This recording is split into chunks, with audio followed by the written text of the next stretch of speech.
Good morning, good afternoon, good evening, wherever all of you are joining from. We are so excited and grateful for your attendance here. This is the Product Leader Virtual Speaker Series, a labor of love that started when Ha and I were chatting about how best to engage the product leadership community, which has morphed into a series of over 15 sessions with over almost 1,000 people close to attending, which we're so grateful for all of your engagement for. My name is Shubha. I'm a product advisor to two generative AI startups called Wayfound and AdeptMind. 20 years of product leadership experience in mostly commerce, retail, and marketplace companies like eBay, Walmart, and Fanatics. And I'm so excited to be your MC today. Also because I think the topic is really close to my heart and something that even I am, kind of like tinkering with, which is the journey to become a fractional CPO. And this is a top topic in terms of career transition that many of you have asked for. So we're really excited to bring a great panel of speakers and experts to be able to really dive into this. Let me tell you a little bit about the Product Leader Summit, which is the main sponsor behind this speaker series. It is an invitation-only product executive conference and event that happens in fall. You can go to productleadersummit.com for all the information that you need. And if you have interest in terms of being part of this event and or just part of the product leadership community that Ha is curating, there is a way in the website to reach out to her and to one of us for you to be actually included in this. And I can tell you from participating in this community over the last few years, it has been an extremely enriching and learning experience for me. And I hope the same for every one of you that is part of this community. Now, why did we do this Product Leader Speaker Series? And, I get asked that question a bit. And really, the mission that we have here is simple and twofold. The first is we want to foster the next generation of speakers and talent because let's face it, there is so much to learn from each one of us and from all of our experience. I have somebody allowing a recording, so I just allowed that. So just wanted to let you know, Heather, I got a notification from you. And then the second fold goal is that we want to foster these connections. We've heard time and time again that product leadership is a lonely job. And the connections that we have amongst us, the learning that we can have amongst us is precious, and we want to be able to foster and encourage that. So towards that, we have an agenda for you that is packed, and we also want to get you to your next engagement and meeting in time with a breath. So after our introductions, we will go into the core of the programming today, which is understanding what this journey to a fractional CPO looks like, which is moderated by Erica and Ha. And I want to give a special shout out to Glenn, who conceptualized and brought this topic and event together. Followed by that, we'll have Q&A and NPS feedback. We take feedback very seriously. So please take a moment to give us that feedback so that we can do better in terms of the programming and continue to do this and bring something that is useful for you. After that, time permitting, we'll have breakout rooms for smaller networking in terms of facilitated group networking. And again, our goal is to get you back to your next engagement in time with a breath. A couple of things here that I wanted to point out. We have an open chat. Please introduce yourself, chat away. The best way is to be able to, introduce yourself and just, help and support one another. Ask your questions in the chat. We have an amazing team of volunteers that are here to help and support the curation of this content. Aside from myself, you see Nishit, who is our lead volunteer. And we also have Parul, Insia, and Pooja for us to be able to bring all of this together. So please do chat away and give us your questions. With that, also Kristen Chen. Just want to call out that we have Kristen who's joined us, who is also a fractional CPO. So she has a lot of experience to share. That's awesome. Thank you, Christine. And as you can see, our volunteer base is growing, and we're so excited and grateful for all of your time together. with that, without any further ado, let me turn it over to Erica Jenkins, who is a leader in B2B software product management and is an experienced fractional CPO. So who better than Erica to be able to lead and moderate this moving forward? Erica, take it away. Well, now I have pressure. Oh, goodness. All right. I am Erica Jenkins. If you don't know me, I'm based in Raleigh, North Carolina, and have a long career. Actually co-founded and bootstrapped a startup in 2009. Grew that. That was acquired in 2015 by a company called Sysmos, which was big into social listening, if you're familiar with MarTech. And then was acquired again in 2018 by a company that was global called Meltwater. So have rebuilt software several times over, been from $0 to well north of 100 million for product lines. And that experience led me to Fractional. So I'm super excited because one of my favorite clients actually is going to give her story. So Michelle, the CEO of Swept, which is janitorial cleaning software. Who would have thunk? It is a thing. It is a huge TAM. And I wanted Michelle just to share from her perspective sort of the experience of what Fractional has been. So instead of me talking, Michelle, I'm going to turn it over to you. Can you share a few thoughts?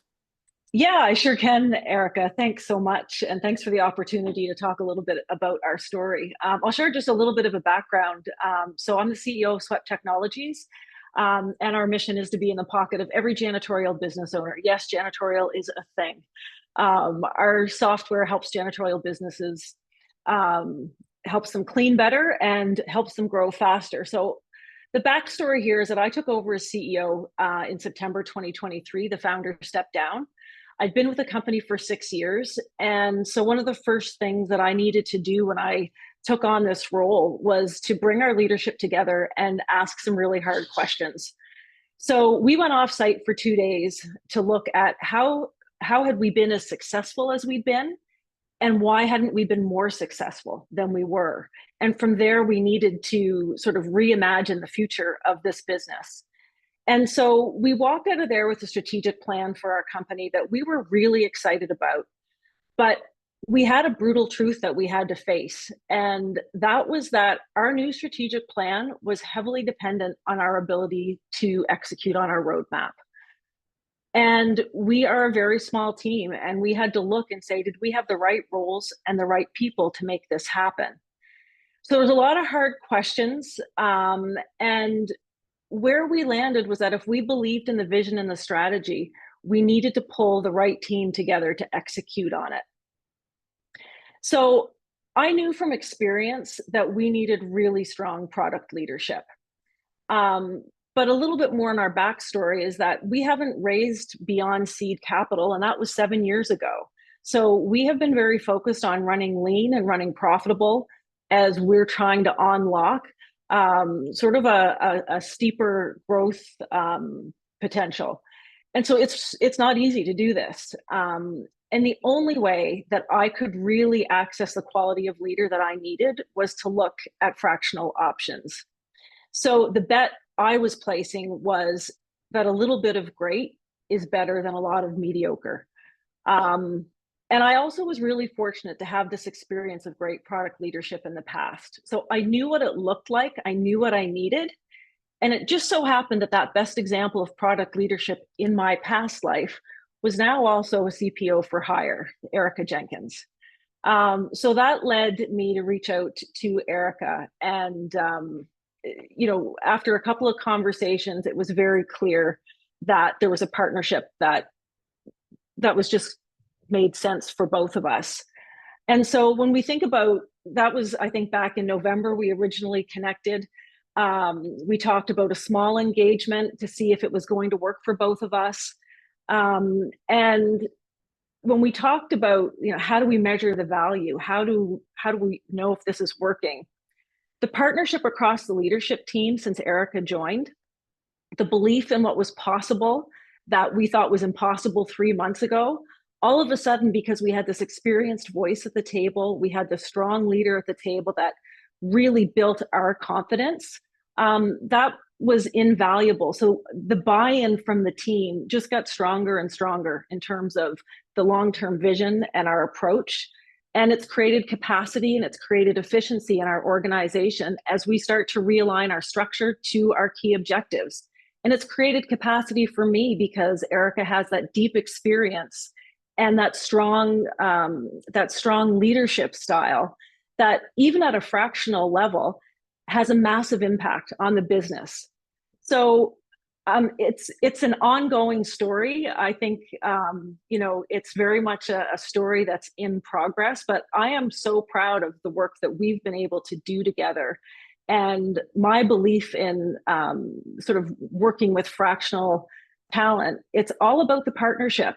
And some of the challenges that I've had have really been other people challenging me more about, is this the right thing? Should you have a fractional leader that's actually owning key performance objectives of your company?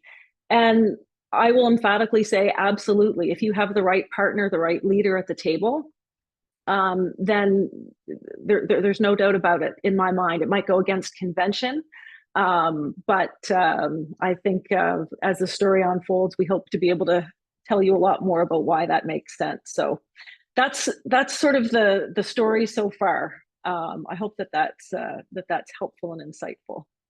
This was not a commercial for Erica. I apologize.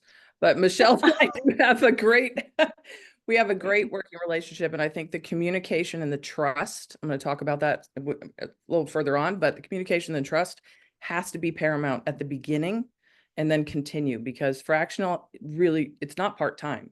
I am full-time working with Michelle, just only there, several hours a week, not several, but I'm not there full-time 24/7 where she can hit me up on Slack. So it's really important you build that trust. So we'll go from there, Ha. As the dog joins us, I'll hand it to you. Well, thank you for Michelle for being here and for the insight, and Erica. Thank you for bringing Michelle on to speak to us. And so we're gonna hop right into our panel discussion. I just was messaging Shubha to let her know that we might have to skip the breakouts because there's so much meaty content. I do want to make sure that we get through it all. For those of you who might not know me, my name is Ha. I'm one of the co-founders and organizers of the Product Leaders Summit. I had about a 15-year career in product, then moved to venture, then a COO role. Over the last year and a half, I've only been doing startup consulting as a fractional COO. And I can't imagine doing anything else. But this panel is not about me. It's about everybody else here. So I want to introduce our panelists and have them share a little bit about themselves and what made them decide to pursue a fractional career. And I want everybody to be super brief because we have a lot of questions to get through. So let's go first to Erica, and then Glenn, Kevin, and Adriana. Super fast, 15 years, 30,000 hours plus of experience, built, sold, all the things, just love solving hard problems. So that's me in a nutshell. And quickly, why did you decide you were going to go this path? Because I love solving problems. So I figured out that, I could help others like Michelle or many other clients really succeed based on my experience. So it's not about just being stuck in one space. I can help multiple different companies succeed. Beautiful. Thank you. Glenn. Hi, everyone. So I'm Glenn. I have about 25 years in the tech industry, combined engineering and product background. Last part of my career have moved more into executive roles and now a founder. And I have a company that advises organizations both offering fractional CPO services, but we also help companies think about how to build their SaaS products in a more equitable way. So I decided to go off on my own, and I had known about fractional CPO for a while. I loved the idea of being able to bring my breadth of experience in building businesses and helping companies like Microsoft and other size companies like Auth0 leading in their strategy and being able to bring that experience to smaller companies. I also love the idea of just having variety of different companies that I could work with because I love variety. And then the last thing I would say is I really wanted to work at the organizational level, helping with the overall strategy for the company. and building a relationship with the company and it not being based on a project or a specific product level. Thank you, Glenn, especially for being brief. I appreciate that. Kevin, we're going to have you share a little bit about yourself and your story into Fractional. Absolutely.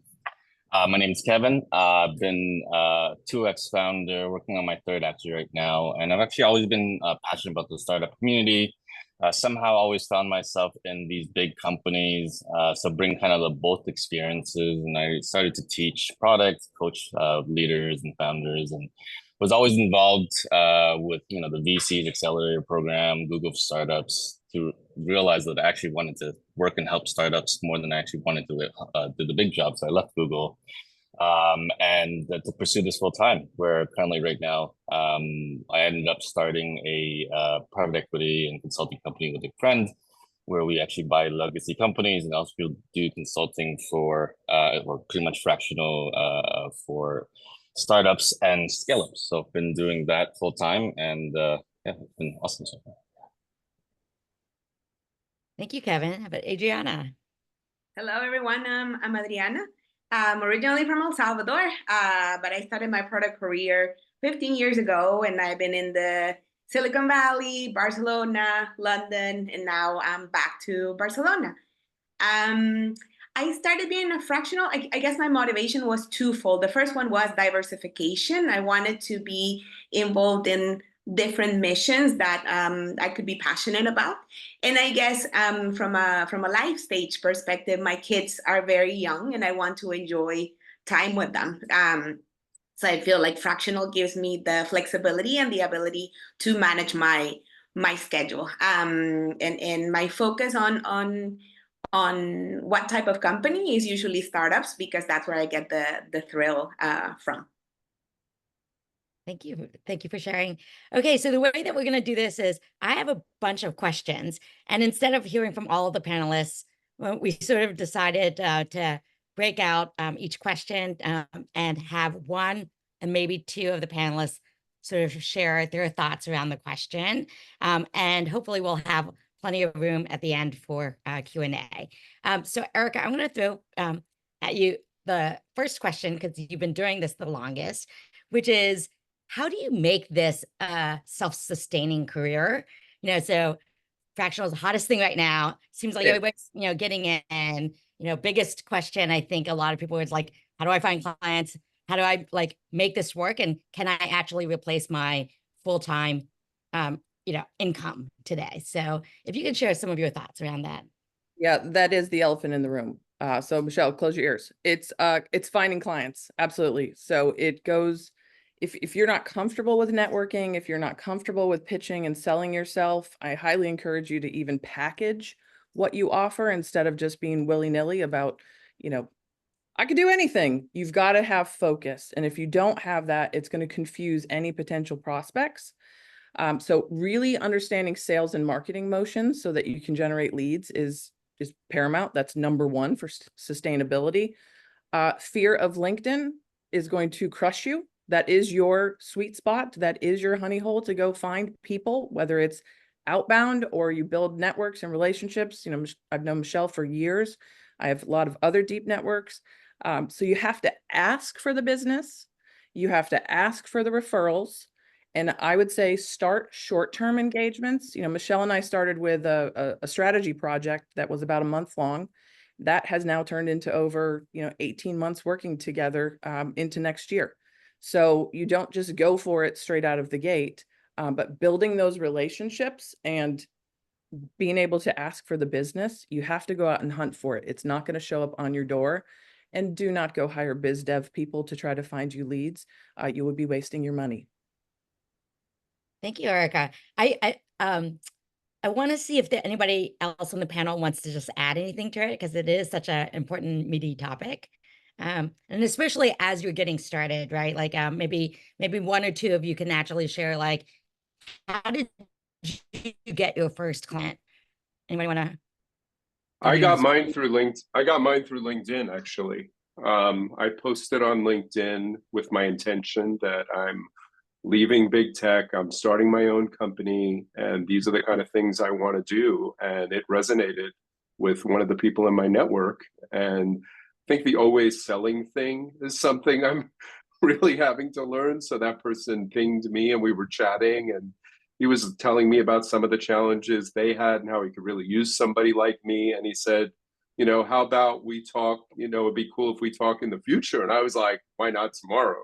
So that was the always selling kicked in, and we got on a call, and it went from there. And like Erica said, we started off with a small project of 2 weeks. I gave, he was my very first client, so I gave him a 2-week kind of trial. Let's try this out, see how it goes. We set a number of hours for like a small retainer, and then we went from there. Thank you, Glenn. Okay, and I'm going to just add, even though I'm not a panelist, I'm going to say I think about it in 3 buckets. So one is referrals.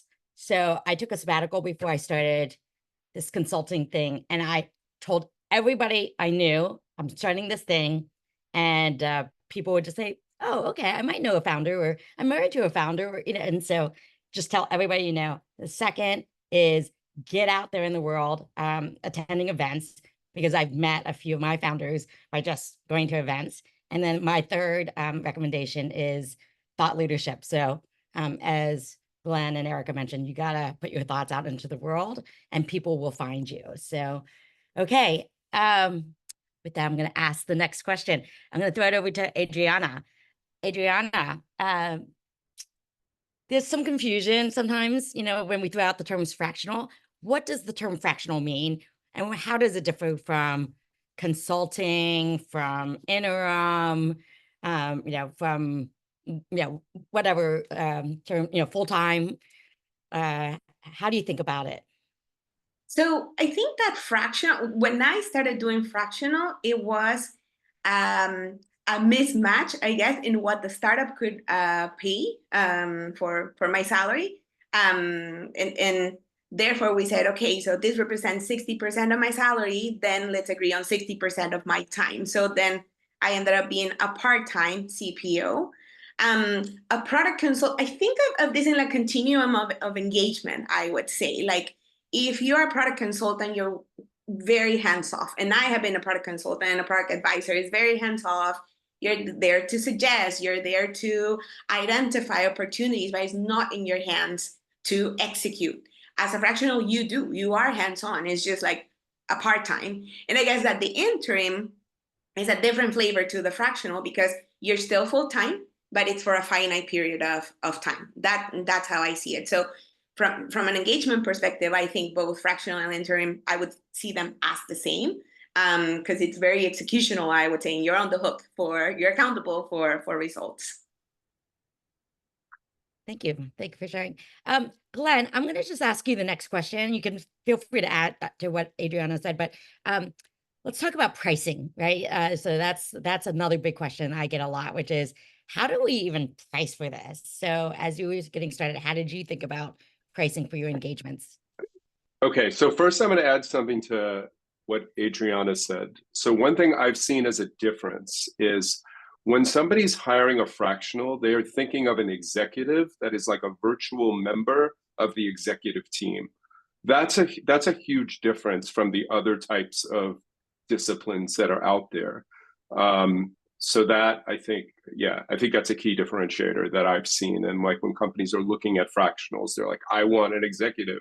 They may not be a full-time executive, but they are an executive on my team. And that's the way I think about them. And I expect them to be able to show up in that way. And so they have to have that experience. The second question, so I did a bunch of research. And, the first thing I would say is when you go off to become a fractional, you need to think about, what is your model going to be? And there are different approaches that are out there. Some people do hourly. Some people do project, they have like milestone-based things. And the third one, which is, I think, the most popular, is a retainer model. And so I go with a retainer model. And what the retainer model basically means is companies are hiring me for my experience, and they get me for a certain amount of time. They can use whatever I bring to the table, essentially, that's agreeable within the scope of what I'm willing to do, right? So I might not be willing to write a spec. That might be outside of the scope of what I want to do. I might be willing to do that, or I might not, but we can talk about where are the areas that I'm going to focus on. And so the other thing about a retainer model that I love about, so what retainer basically means, they're paying me a fixed amount each month. I usually do a monthly retainer, and I will get that upfront or near the beginning of the month. That also, for me, selfishly creates some predictability. I know what to expect from month to month because I have these retainer models.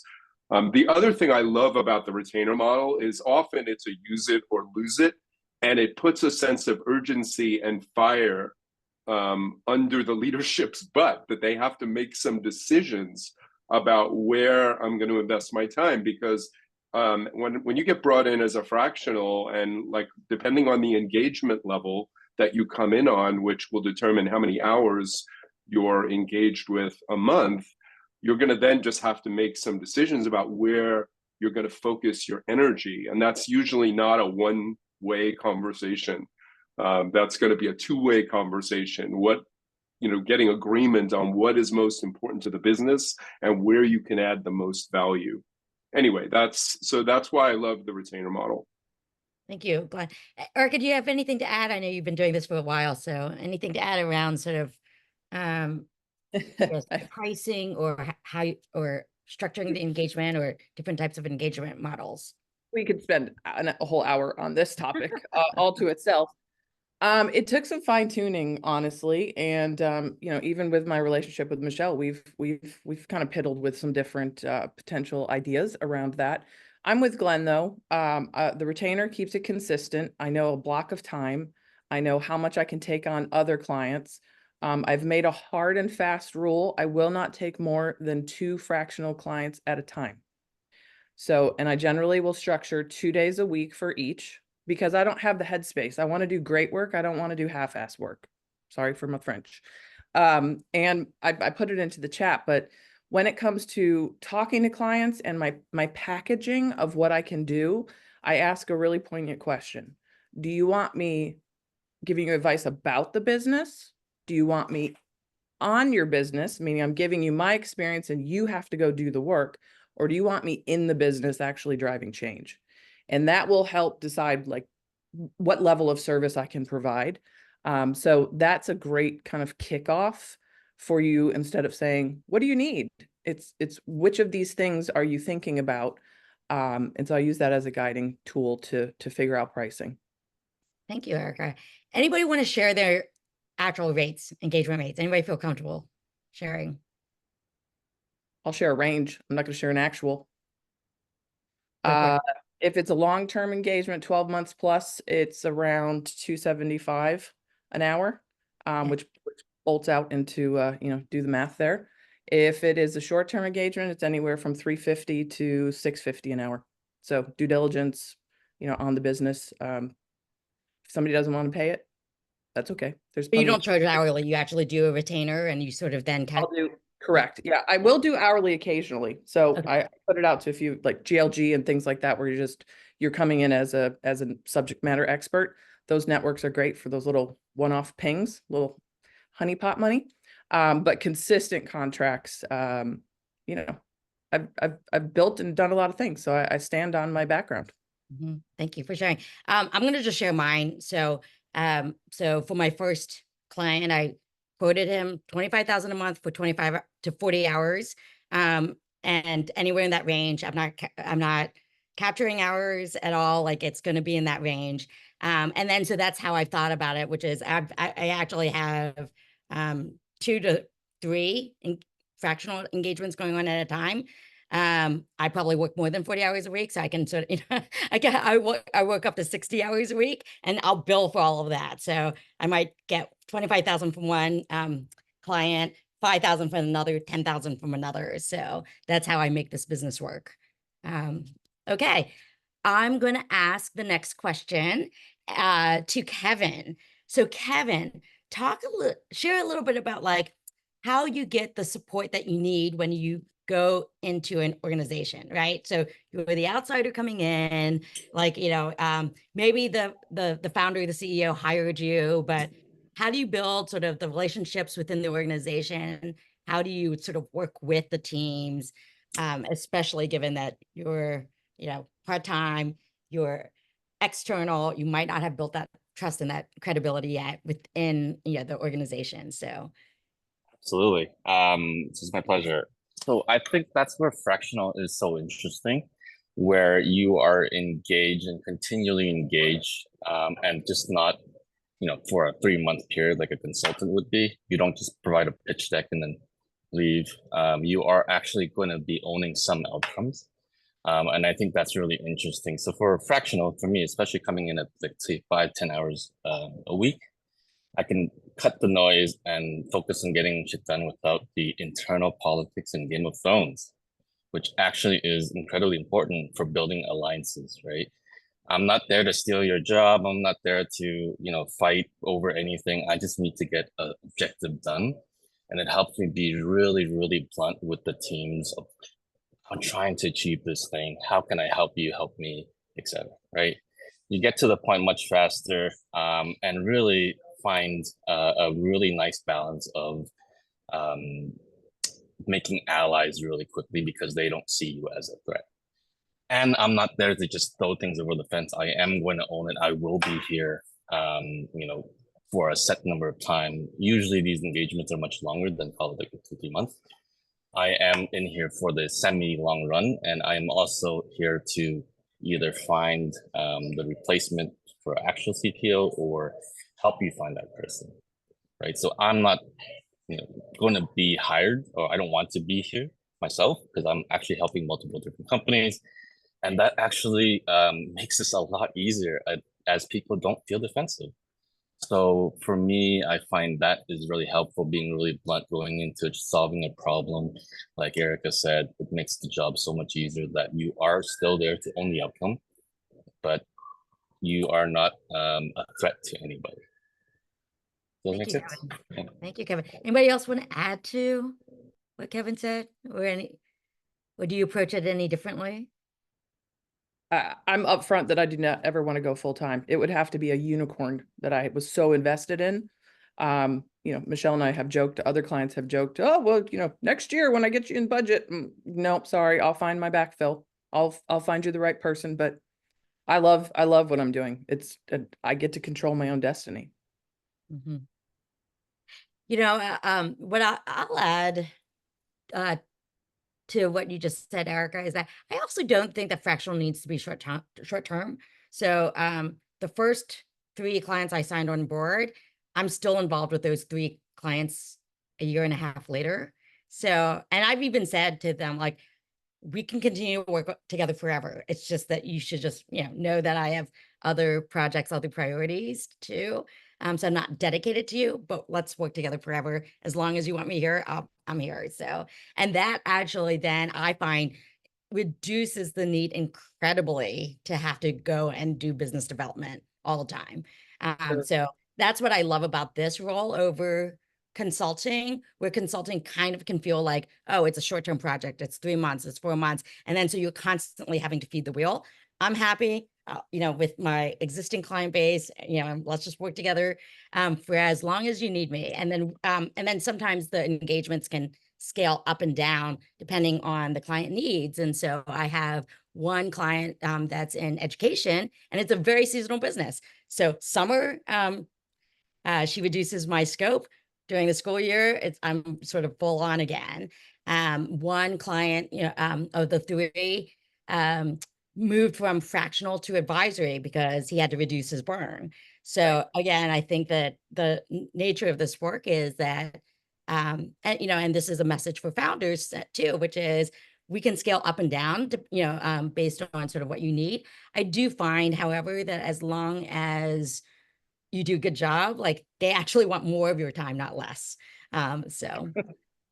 I just want to weigh in on that, though. I think I think the other thing, though, is what I've experienced going into fractional is the nature of the role. It might outlive itself, and that should also be okay, because often companies may get to a point where they really do need a full CPO. And, so I think I've had an engagement like that where I started off as a fractional CPO, then I moved into more of an advisory. Eventually, we parted ways. I definitely see how, you know, this can be something that can be ongoing. But the other side is the nature of the role often can also be just a bridge to helping a company get from where it is to the next level. And, you know, to Erica's point, I'm not usually looking to go full time. I've had multiple opportunities where they've been like, oh yeah, we want to bring you on full time. I'm like, thank you very much. I'm glad you're happy with the work. But so I think it's also, there's a bit of that like, it's great if you can find that opportunity that you're mentioning where it can be ongoing. And that's awesome actually that you and Erica have found that. I've not found that. But they've gone on for some period of time. But I think it is also the nature, also depends on the companies you're working with, their budgets. There's so many factors that come in, because fractional is definitely not a cheap role when people look at it compared to like other types of consultants. I think that's another difference. Thank you, Glenn. Okay, next question I'm going to throw out to Adriana. What has been the greatest challenge that you've experienced in this role? I think by nature, it's just so hard. It was very hard for me just to establish boundaries. So with my time, with when to answer messages, when to provide support, it was a transition for me because, you know, I will feel like, oh, but you know, for retention purposes, back to your point, how keeping existing clients, I would be very accommodating. And I think that it took me, because then I'm not really if I continue being accommodating, I don't control my time. I provide that control to my clients, right? So I needed to establish my boundaries. I don't think I have nailed it, but it's something that I'm aware of, and I have to establish my boundaries. The second one is that I think, Shubha, at the beginning you mentioned that the product leadership space is very lonely, especially as a fractional CPO. I think that's even lonelier because you're trying to diversify, and there's like you're within the company, but there's just so much enough time to connect, to go to events and so on. So I think that the sense of community can be lost, and therefore I have had to seek for my community, my support network outside of work, which was something that I had to learn as part of it. That and the business development side of it. I think that the business development is real. I have had to learn a lot, and I continue being in the process of learning a lot. But yeah, the other two are probably much powerful. Thank you. Thank you for sharing. Kevin, anything you want to add there in terms of challenge? Yeah. I think just, you know, +1 to the first thing you said of as a product manager, you just keep wanting to do more and own more things. And it's that need to, you know, see it through and getting it done, and holding yourself back as you're engaged here at 5 hours. You see the problems and you just want to go and fix everything. It's hard to not and turn that off and actually start thinking, how do you scale yourself? How do you scale the team where you can be effective at 5 hours or 10 hours a week? I definitely found that very challenging at the beginning, because I would see all these problems. Oh yeah, I'd like to just absorb the marketing team, help, you know, change this and that, and I would get my thing done faster. But you have to hold back at some point, and you can't boil the ocean, especially not as a fractional. So I think that is definitely a challenge. Thank you. Okay, one last question that I'm just going to throw out to anybody in the group, and then we will go to live Q&A. So last question. Actually, I love this question. Why would you not recommend this career path? Or like, who should not do this? I'll weigh in on this one. I think that when companies are hiring fractionals, they're looking for people that have been executives. Because the role that you're brought in is to actually influence the overall organization strategy. Not to say that you cannot succeed that way, but in terms of expectation, often the whole concept of fractional CPO is that you've like been a CPO or an executive, and now you are able to take that experience to now help companies by working in more of a fractional capacity. So that would just be my recommendation. Like fractional product manager and fractional CPO are not the same thing. Thank you. Anybody else want to add anything? I'm just head shaking across all the picture. Yeah, 100%. I can write requirements. That is not the best skill set, and that is a very, very expensive typer. So, you know, if that's really what you want from me, that's great. That's not going to be a long-term engagement that I'm interested. You know, again, if you have to identify, I call it an ICP, an ideal client profile. You can't just throw spaghetti at the wall and hope you find something. So if you're not focused on what your skill set is or who you can serve, I wholeheartedly agree. If you've not been at least into a director or VP level, do not tout yourself as an FCPO. You're doing yourself, it's a fallacy, quite honestly. There's so much that goes into, I mean, Michelle and I have conversations at an executive level that have nothing to do with product because of the experience and the questions that she has. So I'm as much a sounding board as I am a change maker. So you have to keep that top of mind for sure. And again, it goes back to what I said at the beginning. If you're not great at biz dev, this is going to be a really rough road. You're going to be lonely and frustrated, and imposter syndrome creeps in, and all the things happen. Your self-worth, it feels strange because when you go from full-time to doing your own thing, there's a whole mental model that goes behind doing this work as well. And then just lastly, if you're not organized, if you're not super, super detailed and organized, by the time you get 2 clients, maybe a third one you're talking with, the brain turns into spaghetti. So you've got to be very, very detailed with each of the engagements. And then Kevin hit on it. You've got to have boundaries. I'm a fixer too. I want to go fix all the things that I see. And that's not what I'm being paid for unless you want to extend my contract. I'm gonna close. I'm gonna add a couple points. So one, to build on something that you said, Erica, I would say that most of us as product leaders in this room have not been used to selling, right? I mean, you're really, really good at your job. I promise you that you were excellent at what you do in terms of product leadership and, you know, the craft of product. But most of us have never had to go out externally into the world to sort of sell not just our products, but sell ourselves. And so not that you can't do it. I think it is a muscle that we all have to build, and you know, and put the time and the energy and the effort and the commitment into building that muscle. So I would say that this is not for you if you do not want to build that muscle. You know, so you don't have to be good at it today, but if you have zero desire to build that muscle, then you should not get into this business. That's the one thing I want to say. And then the second thing that I want to say is that I think that to do this properly, you have to be comfortable having some financial cushion to, you know, because there's a lot of expenses with this business. You have to pay your own healthcare, you have to pay your employer tax, you have to, you know, and if you do not have the financial cushion to like weigh the, you know, ups and downs of the income, or just establish yourself in the first 6 months or a year where you might not have a full workload, then you might not want to get into this. Like you might want to go the safer path. So just something to keep in mind, because it sounds glamorous and it sounds easy, etc. And I think anybody in the panel will tell you it's not always so easy. So, okay.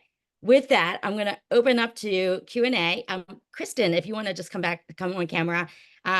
Were there any questions in the chat that maybe we should call on folks first to ask their question? Yeah, I would say we have about 20 questions. So I've actually grouped them from a couple people so that we can get through as much as. Yeah. Do you want to lead us in this sort of live Q&A sort of session?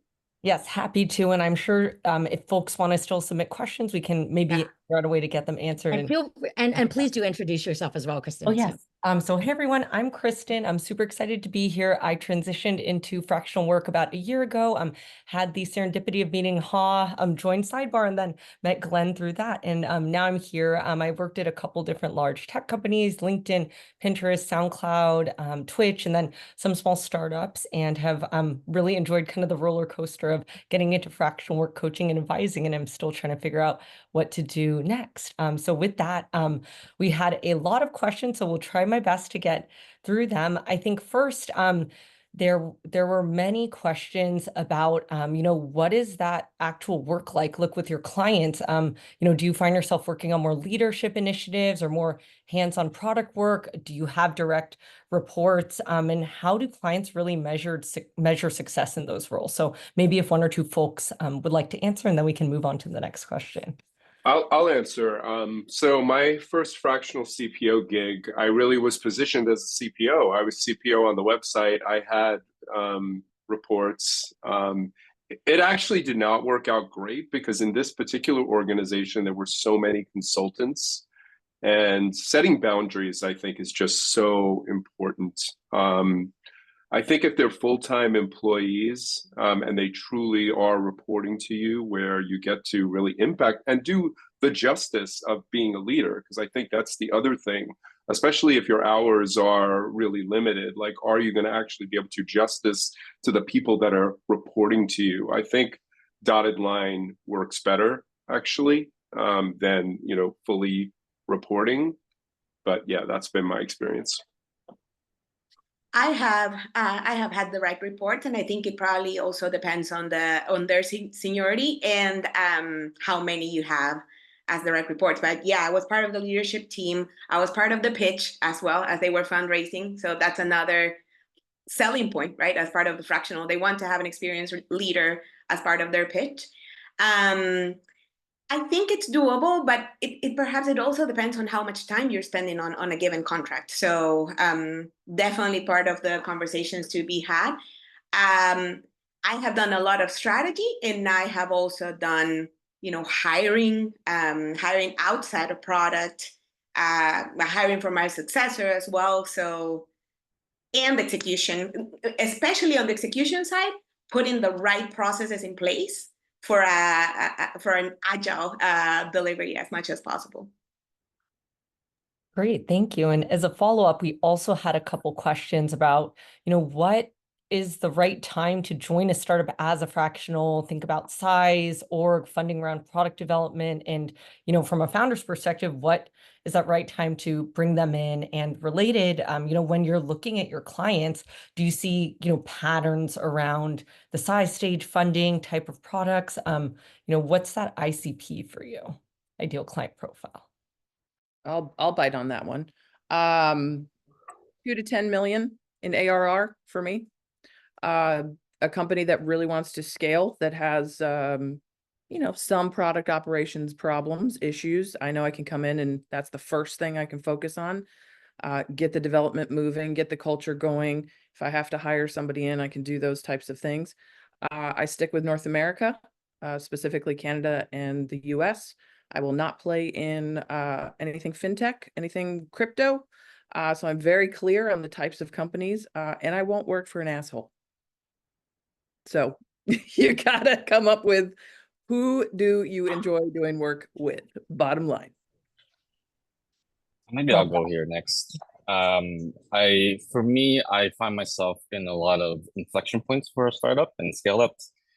Usually when the founder is the product manager, they hire a bunch of product managers only to be told what to do. And now he or she finds himself trying to figure out, why doesn't anyone do anything themselves? Or in larger organizations, when they scale too fast, where there's too many cooks in the kitchen, reorganizing and seeing how you can properly run that team or putting the leadership in place. So I think those are the two areas that I find myself a lot in, is really the inflection points of a startup and scale up things, scale up too fast. Yeah, I tend to work more early stage. One thing I've learned is that I really like there to be some product engineering work, because I've been in engagements where I was helping build it from scratch, and it sounded attractive, but it turned out to be extremely painful. So I try to really say, like, I'm not on the, I don't have Erica's constraint in terms of ARR. I definitely do, if I'm working with early stage, they have to have enough money to be able to afford me. They have to have some runway. They can't be almost out of business within 3 months. Normally, they will have a product team and an engineering team, but they just need somebody who can come in, who can help them get to that next level, that bridging aspect that I was mentioning. I just add one maybe small point there. I have a rule of no equity. I have too many 1% and too many companies that are worth 0 that I refuse to take that. So as Glenn said, they have to be able to afford you. Yep. Kristen, let's ask 2 more questions, and then I want to turn it over to Nishith because we really value survey feedback. So we do want to collect that in the remaining couple minutes that we might have. So Oh, thank you, Ha. Yes, absolutely. So first of the 2 questions, or I'll just share a couple topics. We had a lot of questions on, how do you deal with burnout from, all of us have been product leaders. It's a high-paced job. How does burnout affect you in this role? And also, I think that ties into some other questions around how do you set boundaries or push back on clients without burning the relationship? Maybe we could have 1 or 2 folks share, and then I'll ask a last question. So I would probably react to the how to establish boundaries without hurting the relationship. It doesn't need to be a confrontational conversation. I would say it's you just have to, like, these are your terms and conditions, right? And this is how I work. This is where I'm available. This is where I'm not available. And I mentioned this as one of my challenges because I thought of it as a conflicting, confrontational conversation, and it's not. And the more you are transparent about this, also the more you're respected, I think, and that they respect you more because you establish your boundaries. I also think that at the beginning, I would say, like, when I was getting started, as part of your own business development, sometimes you will feel the burnout because you're debating on how much time you want to invest in building your own business. So that's where the burnout factor has been for me. Like, should I be 10 hours per day working on this, working on LinkedIn, networking, and so on? That's where the burnout factor can come. I have now put it in my calendar, the hours when I want to work out, the hours when I want to be with my children, because you, as a fractional, you lose the structure that a regular job that a regular job will give you. So you have to establish that yourself. And I like the methodology from the Indestructible book by Nirayal, which is like, put in your calendar. And I think that Lenny quoted him recently. Put in your calendar, because otherwise it just doesn't happen. Yeah. I will add to that. I actually commit specific days of the week to certain clients so that I'm not jumping and going from context A to context B. So Michelle and I are Tuesdays and Thursdays. Slack, I'm terrible. I was doing it this morning. I have to watch myself where I'm not jumping into too many things, back to that fixer mentality. So I try to have boundaries, but I do have direct reports with Michelle's team, and I want them to know that I'm here to support them. If they need something from me on a Monday, I'm not here to block work. So I do sort of browse to make sure, but I don't dive into the details unless it's a Tuesday or a Thursday, or if we're having, a leadership offsite together, I'll plan accordingly for that. And I block specific hours the same for biz dev focus.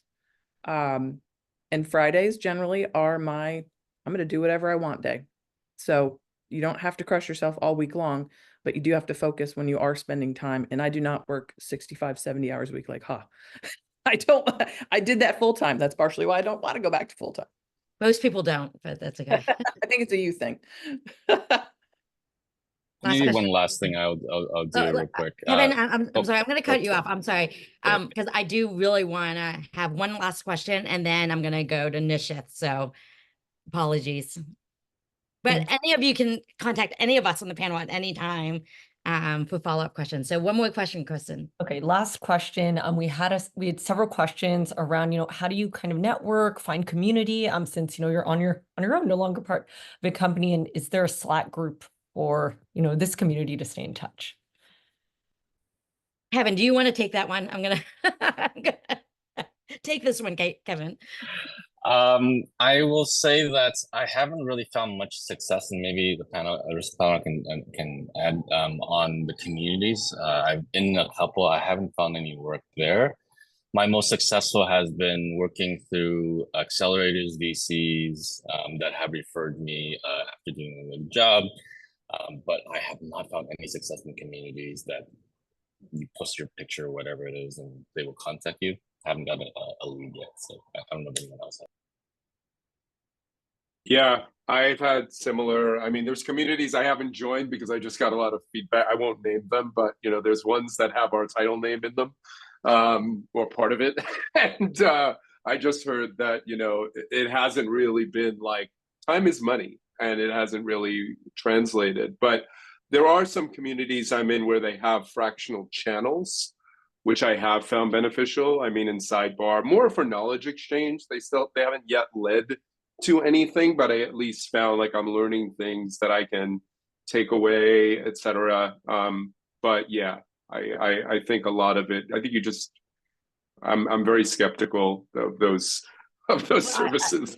Glenn, I'm going to build on what you said, because I actually I think if you build a very small network of fractionals that you can trust and refer business to each other, that's, I think, the value of some of these communities, right? So I have a referral network. And actually it's cross-functional, disciplinary. So I have a finance leader, an HR leader, a product leader, a biz dev leader. And so I will refer those things to them. Yeah, and I get a cut if one of those deals closes.